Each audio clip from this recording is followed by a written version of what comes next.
Selamat pagi, siang, sore, dan juga malam teman-teman semuanya. Sebelumnya izinkan aku untuk memperkenalkan diri terlebih dahulu. Kenalin, namaku Albert dari Teknik Industri Angkatan 2023 yang juga sebagai asisten laboratorium opsi pada tahun ini. Jadi pada kesempatan kali ini aku ingin menjelaskan latihan soal untuk materi simplex. Mungkin sedikit review materi terlebih dahulu.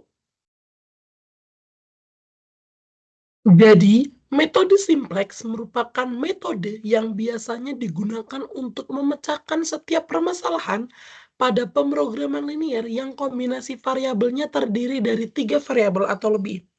Jadi, pada pertemuan sebelumnya kan teman-teman, jika kombinasi variabelnya itu terdiri dari 2 variabel, teman-teman itu dapat menyelesaikannya dengan menggunakan metode grafis.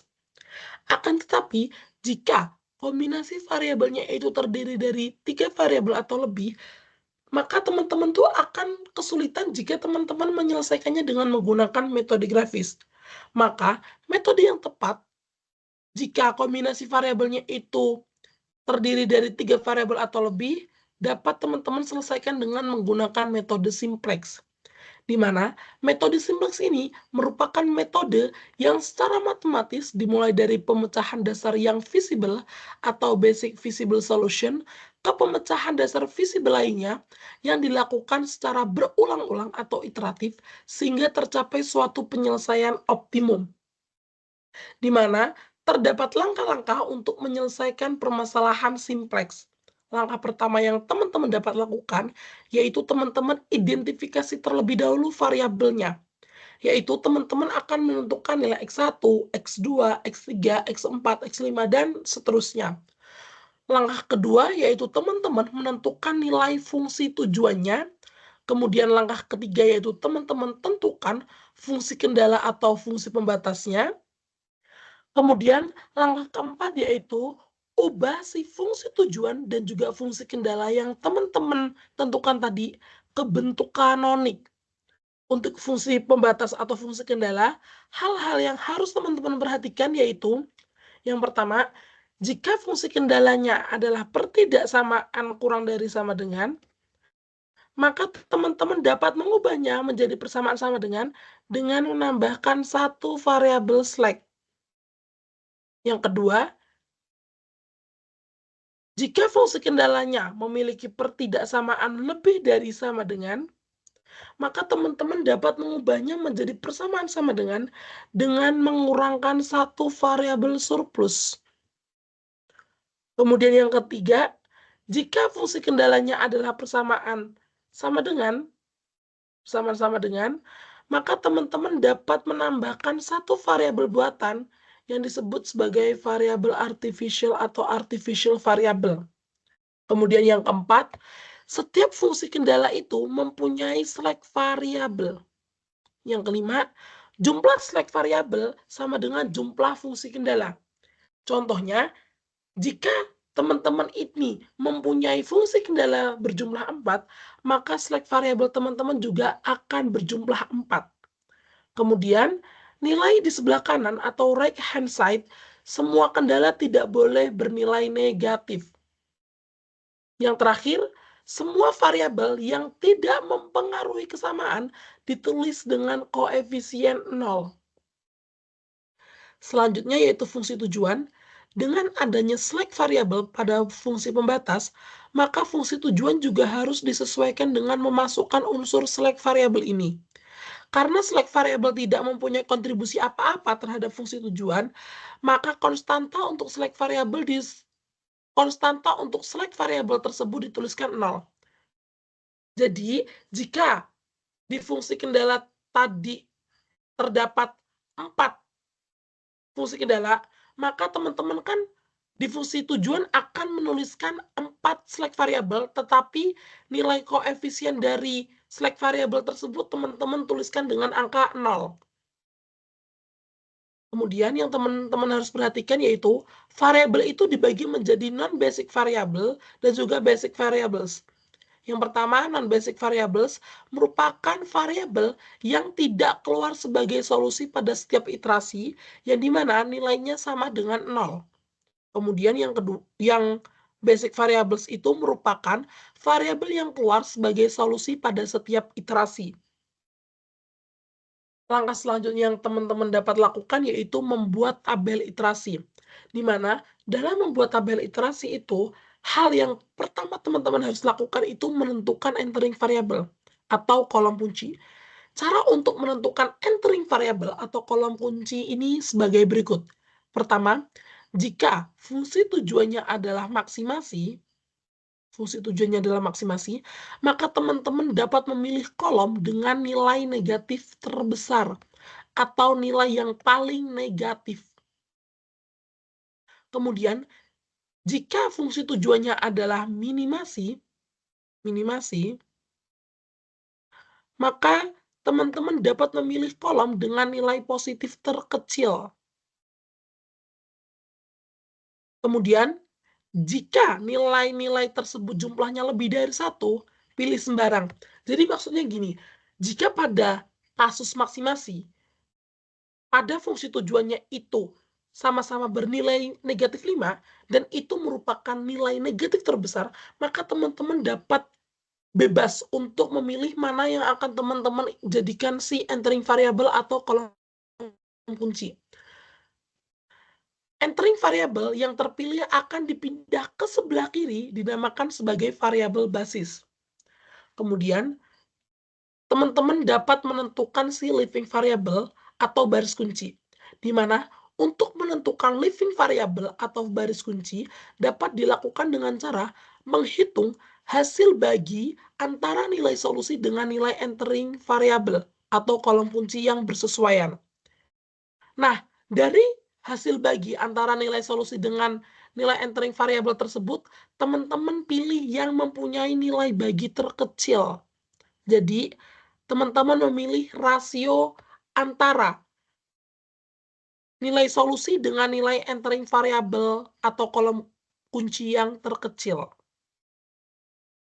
Nah, setelah itu teman-teman dapat menentukan elemen pivot atau nilai pivot, di mana untuk menentukan elemen pivot ini dapat dilakukan dengan cara mencari perpotongan antara entering variable dengan living variable. Jadi, perpotongan antara si kolom kunci dengan baris kunci itu disebut sebagai elemen pivot atau nilai pivot.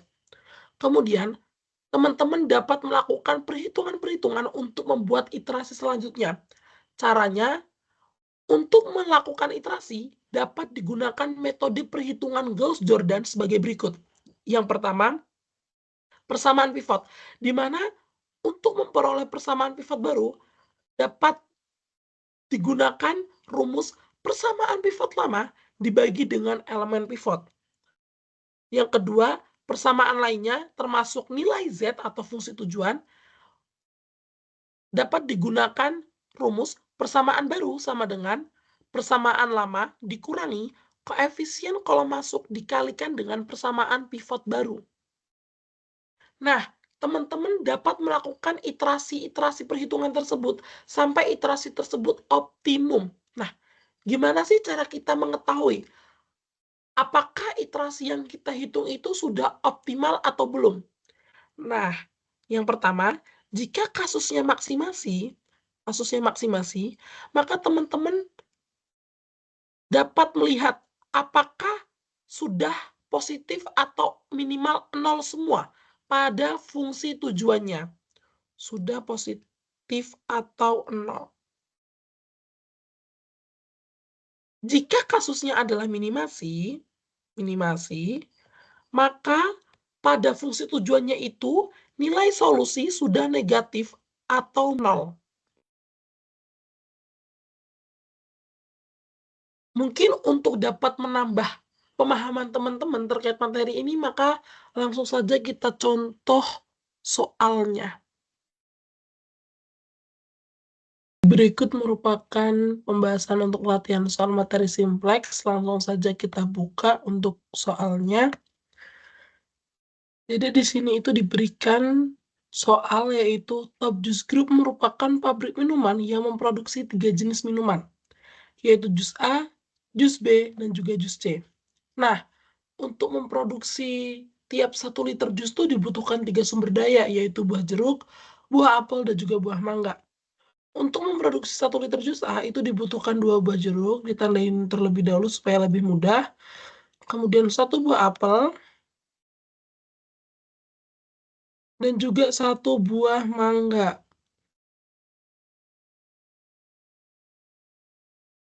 Nah, untuk memproduksi 1 liter jus B itu dibutuhkan 1 buah jeruk, kemudian 2 buah apel, dan juga 1 buah mangga.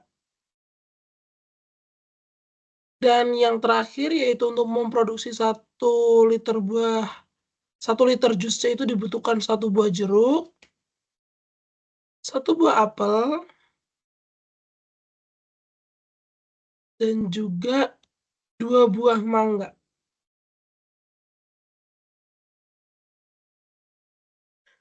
Kemudian diketahui juga bahwa pabrik memiliki persediaan 1.000 buah jeruk, kemudian buah apelnya sebanyak 1.200, dan juga buah mangganya itu 1.300 untuk setiap harinya. Kemudian diketahui juga nih kalau keuntungan yang diperoleh dari penjualan tiap 1 liter jus A itu sebanyak Rp5.000, jus B itu sebanyak Rp4.000, dan juga jus C itu sebesar Rp3.000. Yang ditanyakan adalah berapa liter masing-masing jus yang harus diproduksi setiap hari agar keuntungan yang diperoleh itu maksimum.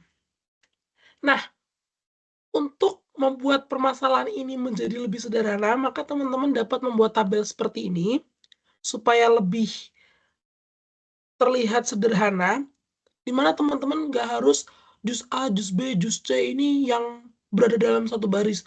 Bisa aja teman-teman naruh jus A-nya itu di sini, jus B di sini, jus C-nya itu di sini. Itu terserah teman-teman, yang penting konsisten dan sesuai dengan enaknya teman-teman itu seperti apa. Nah, untuk menyelesaikan permasalahan di atas, teman-teman langkah pertama yang harus dilakukan yaitu mengidentifikasi variabel terlebih dahulu. Nah, di sini kan diketahui nih, kalau Top Juice Group ini ingin memproduksi 3 jenis minuman, yaitu jus A, jus B, dan jus C. Maka yang menjadi variabel X1, X2, dan X3 itu adalah untuk X1 yaitu jumlah jus A yang akan diproduksi, X2 adalah jumlah jus B yang akan diproduksi, dan X3 adalah jumlah jus C yang akan diproduksi. Setelah mengidentifikasi variabel, kita langsung membuat fungsi tujuan. Nah, di sini yang ingin ditanyakan itu adalah supaya keuntungan yang diperoleh itu maksimum. Nah, keuntungan yang diperoleh maksimum itu berarti fungsi tujuannya adalah maksimasi. Maka, maksimasi Z sama dengan 5.000 X1 untuk jus A, 4.000 X2 untuk jus B, dan 3.000 X3 untuk jus C. Kemudian untuk fungsi kendala yang pertama yaitu 2X1 plus X2 plus X3 kurang dari sama dengan 1.000. Nah, nilai ini itu diperoleh dari sini teman-teman. Jadi kan tadi terdapat sumber daya yang digunakan. Nah, sumber daya yang pertama itu jeruk, di mana jus A itu butuh 2 buah jeruk, jus B itu butuh 1 buah jeruk, dan jus C itu butuh 1 buah jeruk. Dengan ketersediaan itu 1.000. Dan kenapa tandanya di sini itu kurang dari sama dengan? Karena kan kita tahu nih, ketersediaan 1.000 tuh berarti kan maksudnya tuh kapasitas yang digunakan. Berarti tanda yang cocok untuk pemodelan ini itu yaitu kurang dari sama dengan. Begitupun dengan fungsi kendala berikutnya. Untuk fungsi kendala yang kedua yaitu X1 plus 2X2 plus X3 kurang dari sama dengan 1.200 untuk buah apel. Dan fungsi kendala yang ketiga yaitu X1 plus X2 plus 2X3 kurang dari sama dengan 1.300 untuk buah mangga. Kemudian teman-teman dapat menambahkan fungsi kendala non-negativitas yaitu X1, X2, dan X3 lebih dari sama dengan 0. Kenapa kita menambahkan fungsi kendala non-negativitas itu? Karena teman-teman tuh nggak mungkin akan memproduksi jumlah jus itu hasil akhirnya itu negatif. Maka teman-teman perlu untuk menambahkan fungsi kendala non-negativitas ini. Setelah menentukan fungsi tujuan dan juga fungsi kendala, teman-teman dapat mengubahnya itu ke bentuk kanonik. Nah, untuk fungsi tujuannya itu Z sama dengan 5.000x1 plus 4.000x2 plus 3.000x3 plus 0S1 plus 0S2 dan plus 0S3. Di mana penulisan 0S1, 0S2 plus 0S3 ini itu dikarenakan di fungsi kendala yang kita buat tadi itu kan terdapat 3 fungsi kendala. Nah, maka penulisan S ini itu sebanyak fungsi kendala yang telah dibuat oleh teman-teman sebelumnya. Kemudian, pastikan pada ruas kanan itu nilainya adalah 0, maka teman-teman dapat melakukannya dengan cara pemindahan ruas sama dengan Z dikurangi 5.000x1, dikurangi 4.000x2, dikurangi 3.000x3, dikurangi 0S1, dikurangi 0S2, dikurangi 0S3 sama dengan 0. Kemudian fungsi kendalanya, teman-teman kan tahu tadi kalau 2x1 plus x2 plus x3 itu nilainya ini tuh kurang dari sama dengan 1000. Nah, dalam bentuk kanonik itu dibuat menjadi sama dengan. Nah, bagaimana sih cara untuk membuat sama dengan? Maka kita akan menambahkan variabel baru yang namanya itu variabel slack. Jadi bentuknya nanti akan seperti ini, yaitu 2x1 plus x2 plus x3 plus s1 sama dengan 1000. Nah, variabel slack ini itu nulis jumlahnya itu sesuai dengan jumlah kendala atau kendalanya. Jadi S1 itu untuk fungsi kendala yang pertama, S2 ini untuk fungsi kendala yang kedua, dan juga S3 ini itu untuk fungsi kendala yang ketiga. Seperti itu. Kemudian, setelah teman-teman menentukan bentuk kanonik, maka teman-teman dapat melakukan proses pembuatan tabel iterasi, di mana tabel iterasi ini dapat dibuat seperti berikut, di mana untuk kepala tabelnya di sini ada variabel basis, nilai Z, nilai X1, X2, dan juga X3, di mana nilai ini itu merupakan jumlah produk yang akan dibuat oleh tab juice group tadi. Kemudian untuk nilai S1, S2, dan juga S3 ini merupakan jumlah dari fungsi kendalanya. Kemudian untuk nilai RHS ini merupakan nilai ruas kanan atau nilai di sebelah kanan dan juga rasio. Kemudian untuk kolom pada variabel basis itu nanti nilainya adalah Z, S1, S2, dan juga S3. Nah, cara memasukkannya itu teman-teman bisa perhatikan. Yang pertama untuk nilai Z. Nah, kita kan tahu nih nilai Z di sini adalah 1, kemudian minus 5.000, kemudian minus 4.000, kemudian minus 3.000, kemudian 0, 0, 0, 0. Kemudian nilai yang di sini itu kan teman-teman dapat dilihat nih, kalau di fungsi kendala ini itu tidak terdapat nilai Z, maka nilai Z-nya ini adalah 0, 0, 0. Kemudian di sini adalah nilainya ini adalah 2, kemudian 1, 1, 1, 0, 0, 1000. Nah, kemudian untuk nilai yang di sini itu nilainya adalah 1, 2, 1, 0, 1, 0, 1200. Kemudian untuk nilai yang di sini itu ada 1, 1, 2, 0, 0, 1, 1300. Nah, setelah teman-teman memasukkan nih bentuk kanonik tadi ke dalam tabel iterasi, maka langkah selanjutnya itu teman-teman menentukan entering variabel atau kolom kunci dari tabel iterasi 0 ini. Nah, bagaimana caranya? Yang pertama, teman-teman perhatikan pada barisan Z ini atau si fungsi tujuan ini, manakah yang memiliki nilai negatif terbesar? Karena ini kasusnya adalah maksimasi, maka teman-teman pilih yang mempunyai nilai negatif terbesar. Di sini kita ketahui kalau si minus 5.000 ini merupakan nilai negatif terbesar, maka X1 ini yang akan menjadi entering variabel atau kolom kunci. Kita tandai terlebih dahulu. Nah, setelah kita menentukan si entering variabel, maka langkah selanjutnya adalah kita menentukan leaving variabelnya atau baris kunci. Nah, bagaimana cara kita menentukan si baris kunci?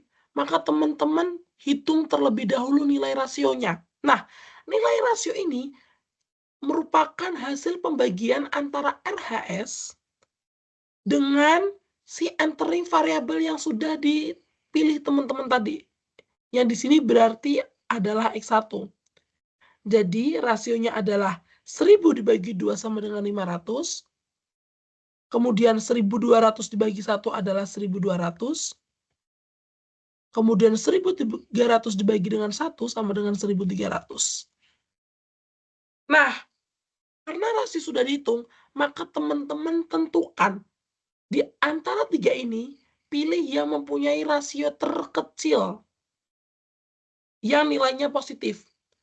Karena 500 ini merupakan rasio positif terkecil, maka 500 ini yang akan menjadi leaving variable atau baris kuncinya.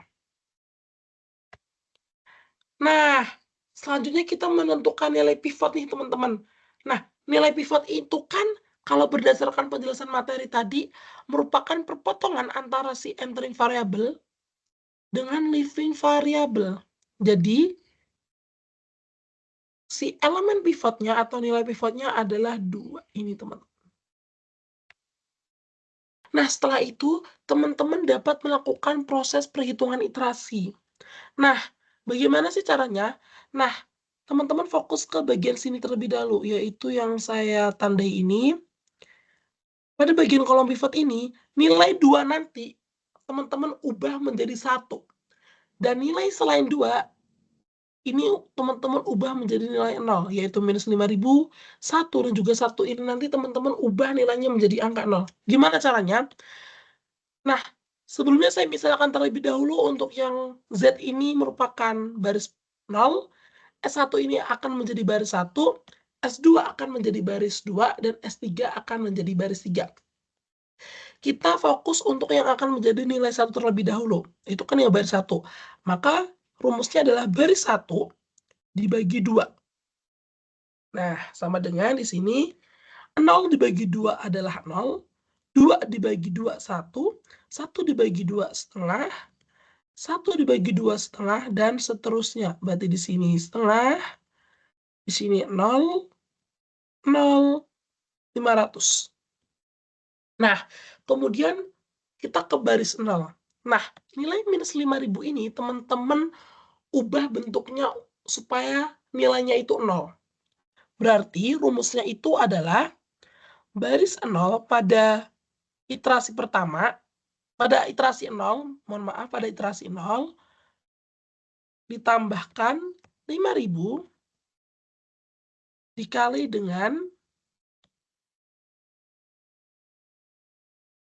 dengan baris pertama pada iterasi pertama. Jadi teman-teman nanti itu baris 0 ini teman-teman akan tambahkan dengan 5.000, kemudian dikali dengan ini baris pertama pada iterasi pertama, diginiin supaya lebih enak nanti perhitungannya. Nah, 1 ditambah 5.000 dikali 1 berapa? Itu hasilnya adalah 1. Kemudian minus 5.000 ditambah 5.000 dikali 1 itu hasilnya adalah 0. Kemudian minus 4.000 dikali minus 4.000 ditambah 5.000 dikali setengah, berarti kan minus 4.000 ditambah 2.500 itu sama dengan minus 1.500 dan seterusnya. Berarti di sini hasilnya minus 500, di sini hasilnya 2.500, di sini hasilnya 0, di sini 0, di sini hasilnya 2.500.000. Kemudian untuk baris kedua. Nah, nilai 1 ini kan akan dijadiin nilai 0. Maka rumusnya adalah baris kedua dikurangi 1 dikali dengan baris pertama pada iterasi yang pertama. Nah, jadi baris kedua pada iterasi 0 ini dikurangi dengan buka kurung 1 dikali dengan baris pertama pada iterasi pertama. Maka di sini adalah 0, 0, dikurangi dengan 1 kali 0 sama dengan 0, kemudian 1 dikurangi dengan 1 dikali 1 sama dengan 0, kemudian di sini 2 dikurangi 1 dikali dengan setengah, itu hasilnya sama dengan 3/2. Kemudian di sini hasilnya adalah setengah. Di sini hasilnya adalah minus setengah. Di sini hasilnya adalah 1, 0, 700. Nah, selanjutnya pada baris yang terakhir. Nah, baris yang terakhir, karena di sini juga 1, maka rumusnya kurang lebih sama. Berarti di sini adalah baris ketiga pada iterasi 0, dikurangi dengan 1 dikali dengan baris pertama iterasi pertama. Nah, rumusnya adalah baris ketiga pada iterasi 0 dikurangi dengan 1 dikali baris pertama pada iterasi pertama. Berarti 0 dikurangi 1 dikali 0 sama dengan 0. Di sini 1 dikurangi 1 dikali 1 sama dengan 0. Di sini berarti 1 dikurangi 1 dikali setengah itu sama dengan setengah. Di sini hasilnya adalah 3/2. Di sini hasilnya adalah minus setengah. Di sini hasilnya adalah 0. Di sini hasilnya adalah 1. Di sini hasilnya adalah 800.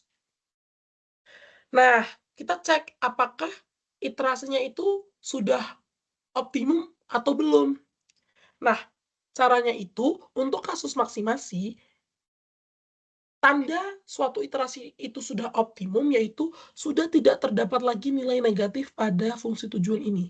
Nah, karena kita masih menemukan nilai negatif nih, yaitu minus 500 dan juga minus 1500, maka teman-teman dapat melakukan proses iterasi selanjutnya.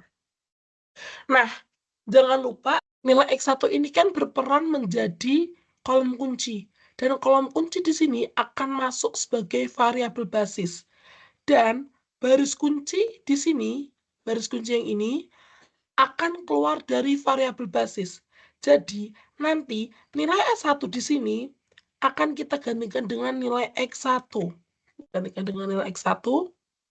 Kemudian, karena di sini belum optimal, maka teman-teman dapat membuat perhitungan iterasi selanjutnya. Caranya kurang lebih sama, teman-teman. Jadi, teman-teman langkah pertama adalah menentukan entering variable. Jadi, pada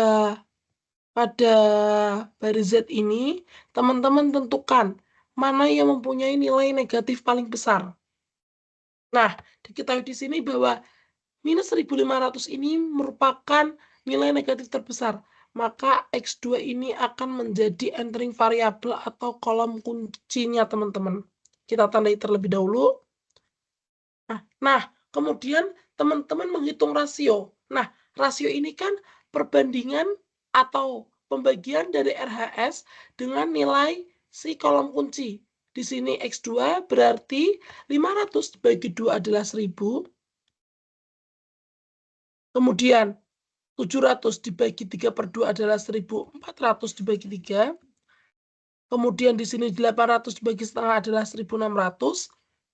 Nah, rasio itu kan dipilih berdasarkan nilai rasio positif terkecil. Jadi, ini yang akan menjadi baris teman-teman. Baris kunci, teman-teman. Nah, di sini kan kita dapat melihat bahwa perpotongan antara entering variable atau kolom kunci dengan leaving variable atau baris kunci, yaitu 3/2 ini yang akan menjadi nilai pivot, teman-teman. Kita tandai ini, 3/2 adalah nilai pivot. Nah, caranya kurang lebih sama. Nilai di sini 3/2 akan menjadi 1 dan nilai selain 3/2 akan menjadi 0. Nah, kita fokus ke 3/2 ini yang merupakan baris kedua. Nah, cara 3/2 ini jadi 1 bagaimana? Berarti kan baris kedua kita kali dengan 2/3. Nah, 3/2 dikali 2/3 kan 1. Berarti di sini hasilnya nanti sama dengan 0 dikali 2/3 itu adalah 0. Kemudian 0 dikali 2/3 sama dengan 0. Di sini 3/2 dikali 3/2 hasilnya adalah 1. Kemudian di sini hasilnya akan 1/3. Kemudian di sini hasilnya adalah -1/3. Di sini hasilnya adalah 2/3. Di sini hasilnya adalah 0, dan di sini hasilnya adalah 1400 dibagi 3. Nah, kemudian kita fokus ke baris 0 terlebih dahulu. Nah, baris 0 ini itu nilai -1500 ini kita jadiin 0, teman-teman. Jadi, rumusnya adalah baris 0 kita tambahkan 1500 dikalikan dengan baris kedua pada iterasi pertama. Nah, jadi nilai baris 0 ini, baris 0 pada iterasi pertama, kan ini baris 0 pada iterasi pertama, kita tambahkan 1500 dikali dengan baris kedua, iterasi kedua. Nah, saya tambahkan sekali lagi biar tidak bingung, iterasi kedua.